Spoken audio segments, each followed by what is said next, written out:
Myself, Forum Makwana, Assistant Professor of EC Department at LJ Institute of Engineering Technology. Welcome to the session of Digital System Design. In the last session we have started unit number 4, that was a basic introduction of finite state machine. In today's session we will see unit number 5, that is synchronous state machine design.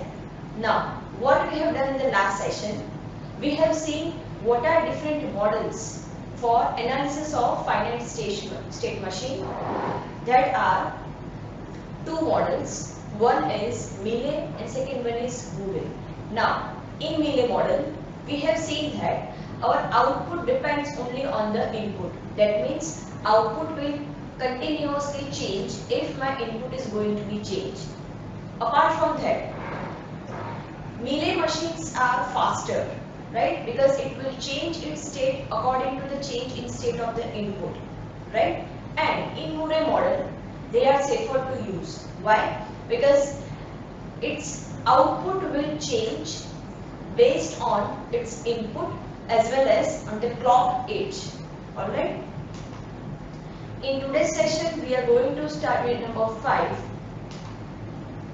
In today's session, we will see a synchronous design process of finite state machine and a designing of clock synchronous state machine.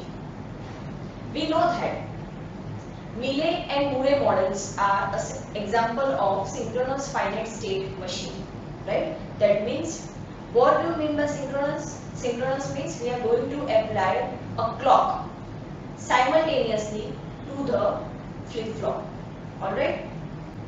And in asynchronous means, as we have seen, asynchronous flip-flop, asynchronous counter. What does it mean? Asynchronous counter means the output of one flip-flop will be the clock of second flip-flop.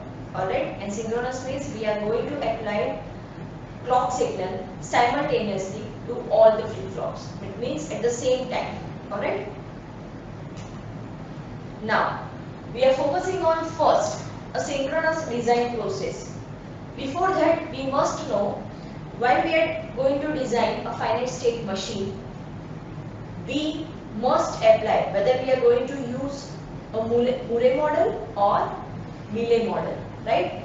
In the last session, we have seen how to draw a state table, state diagram, state equation, as well as we have also drawn its logical circuit based on the state equation. Alright.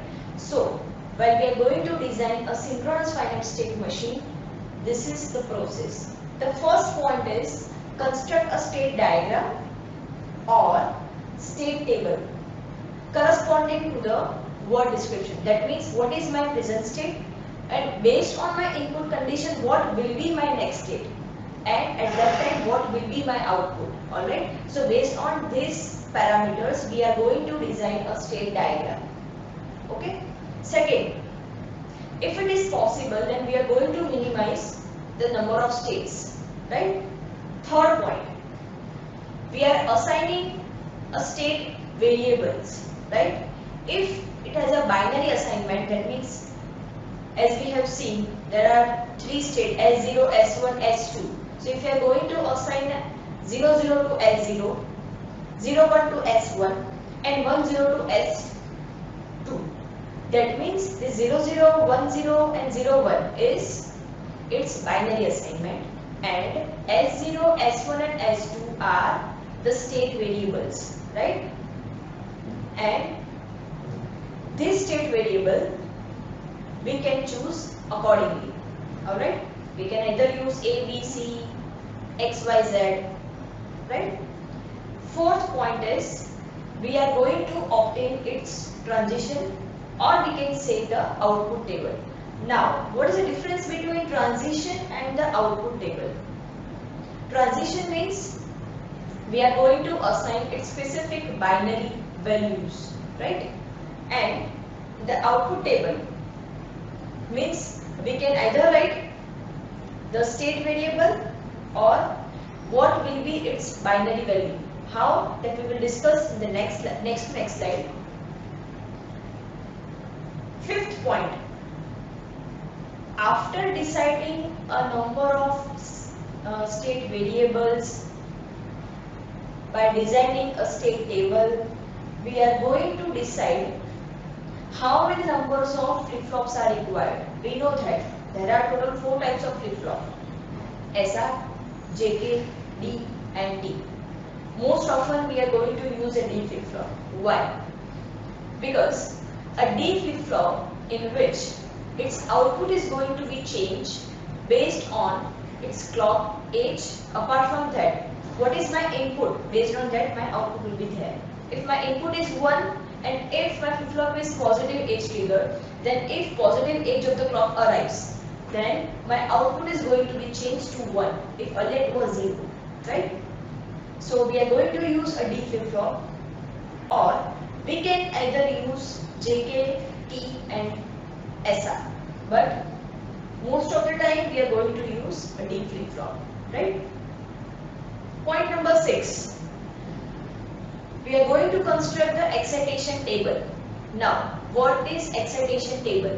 As we know that if you want to convert from one flip-flop to other flip-flop, we are going to use excitation table based on the characteristic table. Alright? Based on that, we are going to derive its excitation equation, and with the help of that excitation equation, we are going to derive its output equation. And if we have an output equation, we are able to design any digital logic circuit or any finite state machine. How to design it? We will see example one by one with the help of Mealy as well as Murray, right? Now, the question is, design a clock synchronous state machine which detects a sequence of 3 or more consecutive ones. Now, what is our question?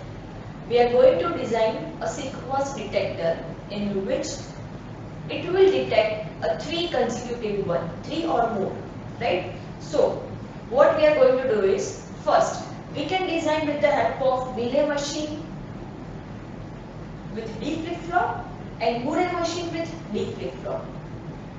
Second, we can also design a Murray machine with the JK flip-flop as well as a Mealy machine with the JK or D, right? So first of all, we are going to design a Mealy machine with the D flip-flop, right? Assuming that there are only a 1 inputs and 1 outputs. 1 input and 1 output. The input is determined as X and my output is Z, right? Now, how to design with the help of D flip-flop and with the help of Mealy and Murray machine. Now, we must know what is the difference between Mealy and Murray. As we have seen a Mealy machine, its state diagram, and the Murray machine state diagram, we know that what this circle represents. This circle represents its present state, okay? And what this arrow represents, this arrow represents my state is going to be changed from present to next, right? Now, what is X? X is my input and Z is my output, right? Based on the inputs condition, what will be my output for the particular state? Over here you can see that there are 2 states, A and B. Over here I have assigned a state variable. See, we haven't assigned any binary values, right? There are 2 state variable, so I can say that there are 2 present state. One is A, second is B, right? So based on the input, now we can only apply a 2 input, either 0 or 1, as we are dealing with the binary system, right? So if 0 is going to be applied, what will be my next state and what will be my output? For Mealy and Murray, we will first discuss a Mealy machine. Now, in the state diagram, what is the difference? Difference is, in Mealy machine, we are going to write the output in this out of the circle, okay, with the input. Okay, and while in Murray machine we are going to write the output value in the circle.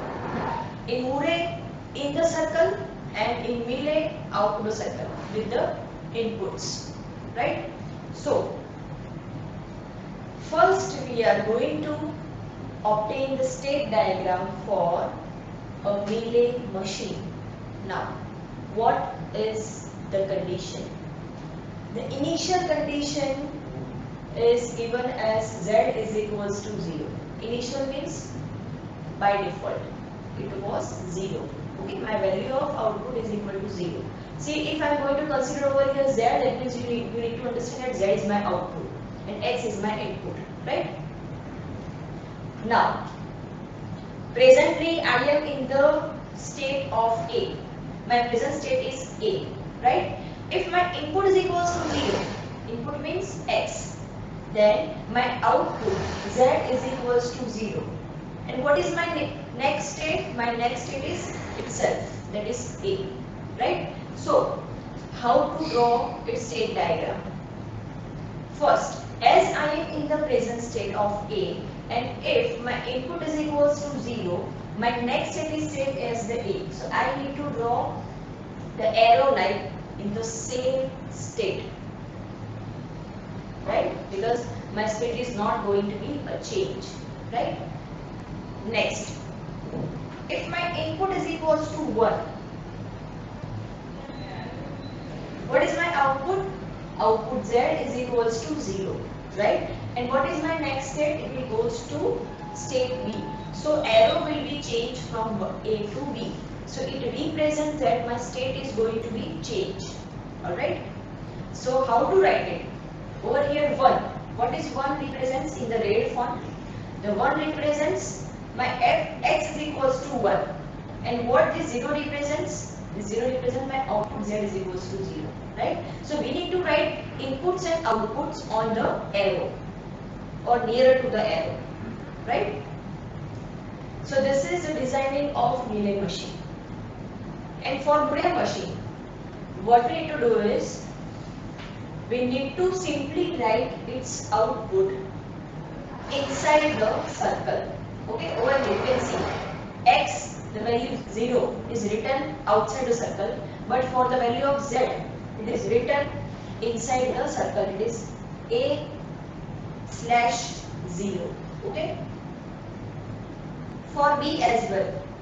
If my input is equals to 1, then what is my output? Output is equals to 0. So it is written as like 0. That means B/0 over here, like this. Okay. So only difference is in the output. In the Mealy machine, outputs are going to be written nearer to the arrow. That means outside the circle, and the Murray will be inside the circle. Alright. Now, what we are going to do is, we are going to detect a sequence of 3 consecutive 1. Over here, this 1 is going to be detected. Only 1. Now remaining 2 ones are there.